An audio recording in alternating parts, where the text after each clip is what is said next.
time for this special discussion on millennial and consumer spending as well as other macro trends. Joining us now, Lloyd, Wealth Advisor for Strategic Wealth Partners.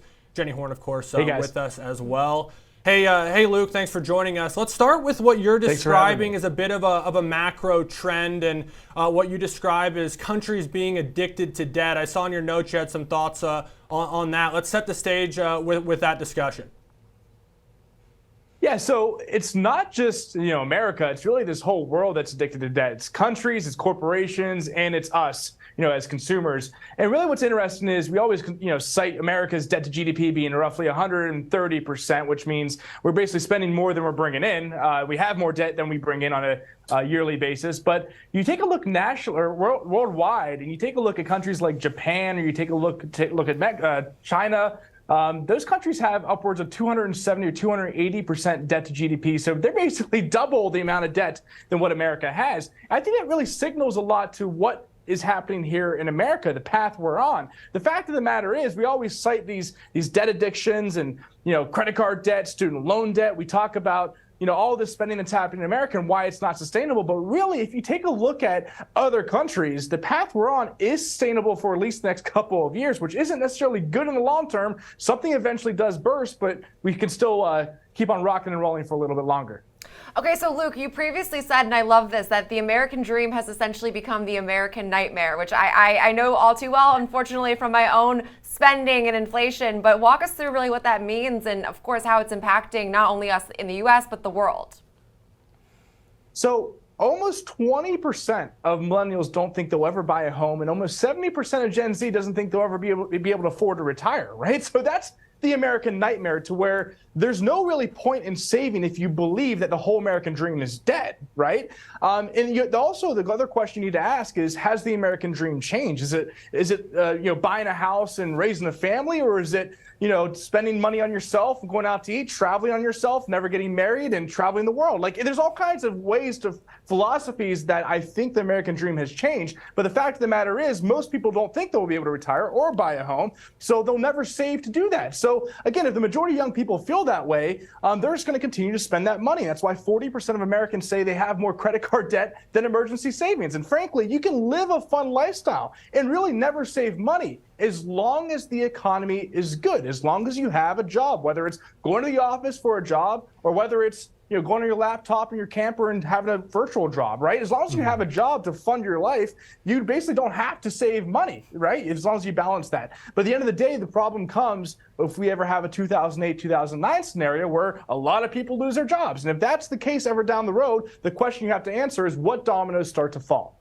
Yeah, no, it's a great point, especially in this world of instant gratification. You go on a site like Amazon or another, you swipe, next thing you know, it's there. If you're in an urban area, 5 to 8 hours later in some cases. It's just incredible. But kind of tying these together, you talk about how the debt internationally is so great. And it's also, kind of alarming how much of it's dollar denominated too, of which something they can't print. So that's another discussion. Yep. But let's tie this to what it's meant here in the U.S. And you talk about how so many are discouraged from maybe the former American dream. But what has that done in terms of the wealth divide? Has it created this situation that it feels like where those who have more and those who don't have debt? Yeah. They absolutely do. I mean, the rich have gotten really rich over the past 4 years. Whenever you borrow money, essentially you're funding money somewhere else, right? So when you go and spend your credit card at a corporation, you're basically funneling money to that corporation, the stockholders, right? So you're making someone at the top who owns that stock wealthier.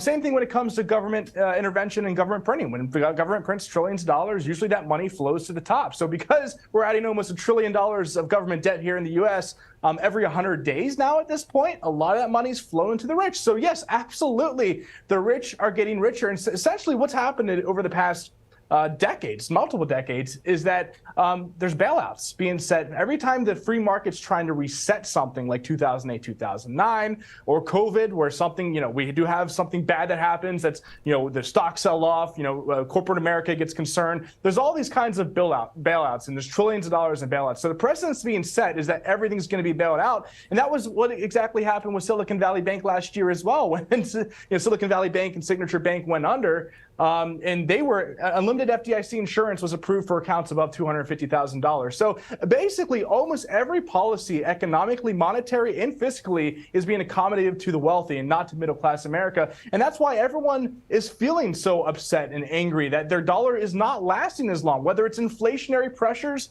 or whether it's just about trying to save money for their retirement. They just don't feel like they're being rewarded anymore like they used to be. So the wealth divide, sadly, I think is going to continue. And that's why when it comes to from an investment standpoint, the stock market's at all-time highs, but you ask the majority of Americans if they're feeling comfortable, they're not, right? So sadly, I think that's going to continue. Again, the question comes is when does eventually something burst and when does something give? And it could take a very long time. I do think it could take a very long time. That's a good point. That wealth divide is felt by us all, frankly. But how does AI play into this? Because all we talk about anymore is AI. I mean, it's the conversation of last year. It's the conversation of this year. How does this impact corporations and their profits? So over the next decade, 30% of corporate profits are expected to rise by 30% over the next decade, right? So if that's the case, that's worth tens of trillions of dollars. I mean, just look at the S&P 500. I think the market cap's roughly $44 trillion now at this point. If they're making 30% more money, technically they should be valued 30% more at least, right? So that's tens of trillions of dollars being added to corporate profits.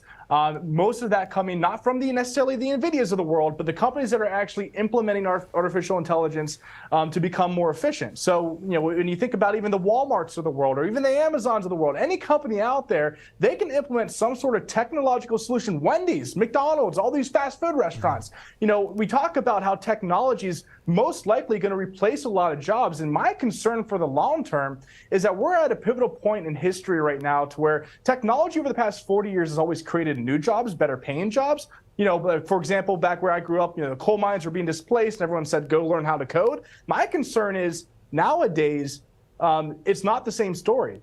Technology is not creating the same amount of jobs they're going to be displacing as corporations make more profits. They're not hiring as many people. And if that's the case, again, systematically, unemployment has to rise. And that's what we talked about earlier. There's jobs. You can spend a lot of money on debt, not have to worry about saving money until you lose your job. And that's my concern, is that AI implementation is really going to spark the fuel of job losses over the next couple of years. Again, it's not going to be quick. It's going to be prolonged and systematic. We really appreciate you joining the show and really great insight on all of the things, inflation, consumers, and what we have to hopefully look forward to things improving down the road. Luke Lloyd, Wealth Advisor for Strategic Wealth Partners. Thank you so much for joining us.